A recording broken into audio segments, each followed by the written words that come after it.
Hello there, ladies and gentlemen. A very good evening to you, and thank you so much for joining us today.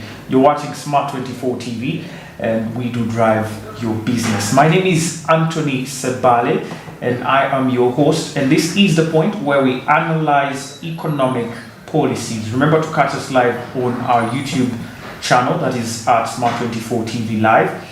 You can also chat with us via our Twitter at Smart24TV and give us some feedback there. And you can also comment in the comment section on YouTube to be able to interact and give us feedback. It will be quite handy if you did that.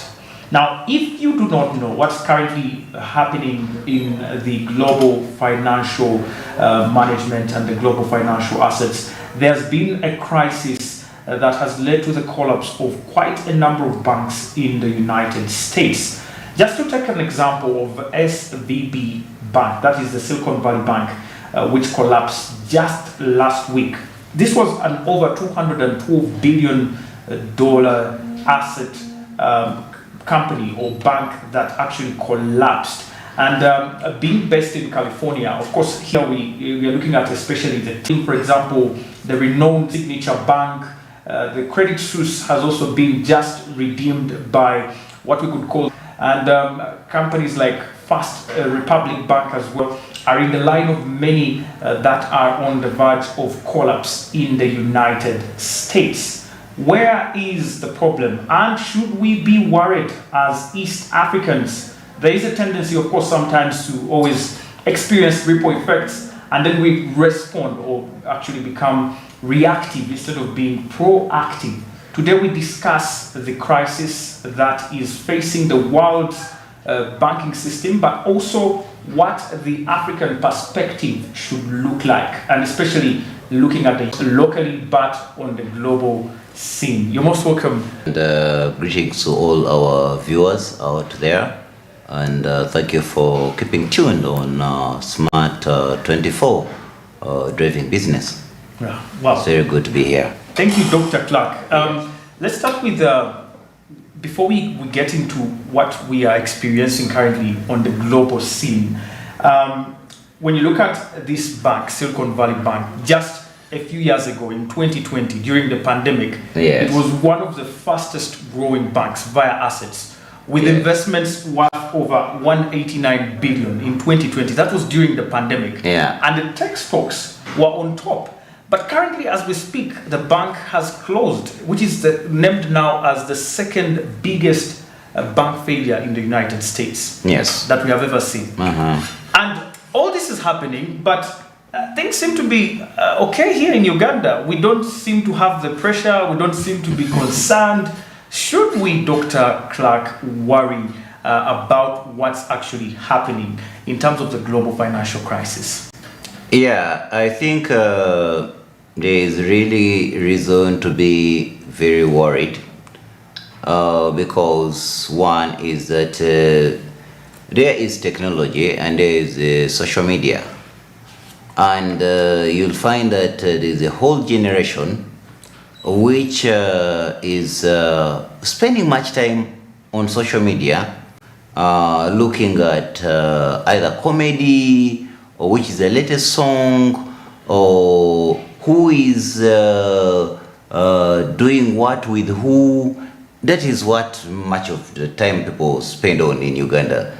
That when you're in the academia or researcher, you're considered probably a failure or somebody who is just a bookworm. But this is knowledge. One thing I should tell you that personally, I undertook my PhD in financial economics and investment, and the second in development finance and technology, not because I was looking for income.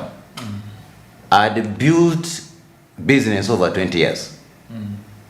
Now, I didn't even need scholarship because I went to the US, told them I have my money, I'm going to study this PhD and this, but to gain that foundation of acquiring knowledge and sharing knowledge. Where does Uganda come in? Uganda comes in, and I'm just going to give in which I don't know that it will shock the listeners or the viewers. Maybe you've been in this sector, you know. 8 billion people in the world. You know that, right? Yes. That's the population. Of these 8 billion, Uganda has about 5 million. Right? 5 million. These 8 billion. 50 million? Okay, let's say 50 million, Uganda, 45 to 50 million. Yes. But just count it as a ratio of the 8 billion. The 8 billion people, the wealth they hold is controlled by 1% people globally. You can crunch the numbers. Yeah. That 1% of the wealthiest people are owning the wealth of the world. Then there is a 5% which is facilitating how this wealth gets channeled to the 1% and how they break it down to the remaining 84%. The question comes, and I'll tell you why. I mean, it seems philosophical, that almost 99% of Ugandans fall in the 84% bracket. Are you getting it? Absolutely. Now, meaning that Ugandans are dependent on decisions made at the global financial markets. Yeah. Not what necessarily happens here. What happens here is a ripple down effect that we find ourselves in most cases being reactive, right, than being proactive, because we fall in this 84%. Yeah. When you look at SVB, the Silicon Valley Bank, 189, let's say 200 billion US dollars worth. Look at the 30 banks in Uganda, the 30 commercial banks in Uganda. Are these 30 commercial banks worth this worth of the one bank? No. So the 30 banks, total them up even their assets, and then you start thinking, wow, look at where we stand as Uganda, that even SVB, which has come down crashing, was bigger than the whole banking sector or the financial service sector of Uganda. Where do people lean when it comes to issues of they need some money, some capital, they need some financial assistance? They run to financial service providers. If the financial service providers in a whole country are below one financial institution that came down crashing, and now that shows you that what is happening out there, we have to be not worried, but we must have an action plan or risk mitigation plan if it starts trickling down to Uganda. And if you may allow me just to add on, is that SVB, if I may take you back to 2008-2009 credit crunch, that we had the Lehman Brothers. The Lehman Brothers led to the crash that brought almost the world to a standstill, because they inflated figures to shareholders, especially within the mortgage and housing sector. But it was all air, like a floating balloon. And when it was unearthed, people realized that you actually think you're 100,000, let me use shillings worth, but you're actually 1,000 shilling worth. when that was earthed, the way it affected the whole world, only a few economies could really withstand not feeling that crunch. Now back to SFB. Everybody, I am a digital financial services advocate, practitioner. I am into financial inclusion. I understand technology. I understand finance. Just to give the viewers out there confidence that there is no technology you're going to bring to me and you're going to tell me you're a developer, you're a software developer, you're a coder, you're a writer.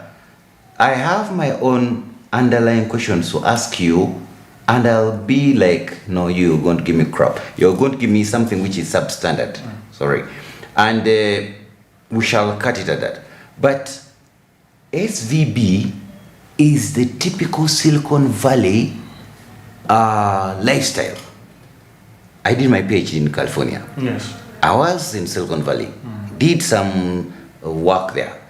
But it was typically a bank whereby technology is the next big thing in the world. Let us invest in it. And since it's the next big thing in the world, you don't need a tie. You don't need to be in a shirt. You need to be in your t-shirt.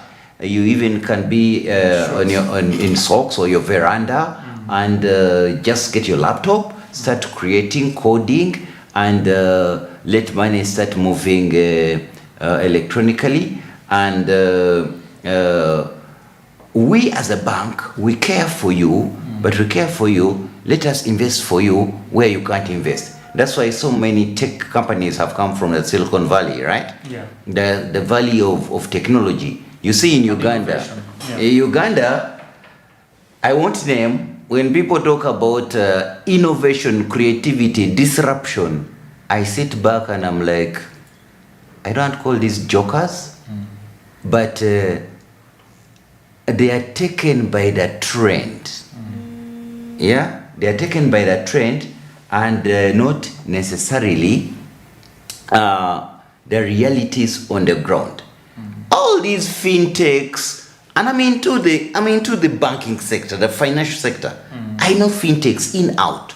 I know MFIs, I know circles. I advocate for them. I want them. I know their impact on the community, on the last mile man who could never step into a building like this to make a transaction. I know now they can access on the telephone, they can access through the agent, but the way it is glamorized, the fintech and technology world is like it can't crash. It's like all those who boarded the Titanic. They knew this is the new age kind of travel until it hit an iceberg. That is SVP. SVP took stocks, took people's monies. You could bring money and we tell that you will never make a loss. Whoever tells you will never make a loss. I'm an investor. I've invested widely, globally, not only in Uganda, but different companies have bought stocks and shares. And I know by my mind that there is risk in what I'm doing, whether probably maybe bonds and these treasury bills, which are minimal risk. Some of us take very high risks. And so somebody says that I'm going to invest for you and you're not going to make any losses. Everybody runs. So the bank grows based on technology, based on the whole blockchain. I'm not saying that blockchain is bad because it's a configuration of different codes, and then it brings out a system which is functional to help efficiency, ERPs, CRMs, those softwares which are now easing work. But it got this quick growth to over $200 billion and then went into investing into stocks, into shares, in two different sectors other than technology, but they drove technology to be able to control those sectors. Now, thinking that technology is going to eliminate analog is kind of a myth, because analog will always be there. It's a backup. It's one area you run back to. What happens is that came COVID,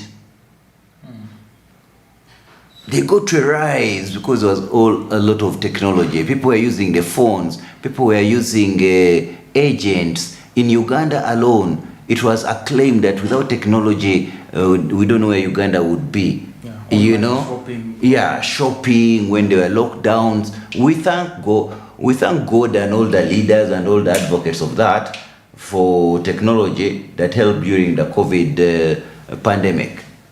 But with that comes risks of fraud. In-house fraud.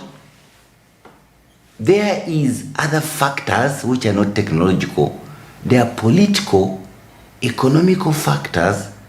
They are not only technological, but also environmental issues. There are legal issues. There are all these factors you're supposed to deal with, which technology can't address alone.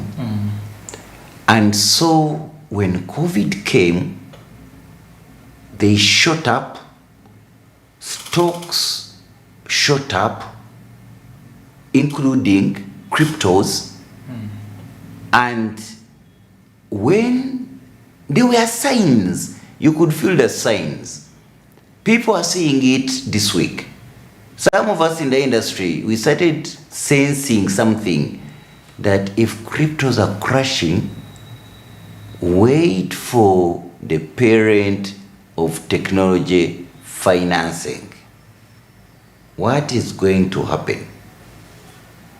And it wasn't so surprising when I got a call at 3 a.m. in the night, Ugandan time. I get a call.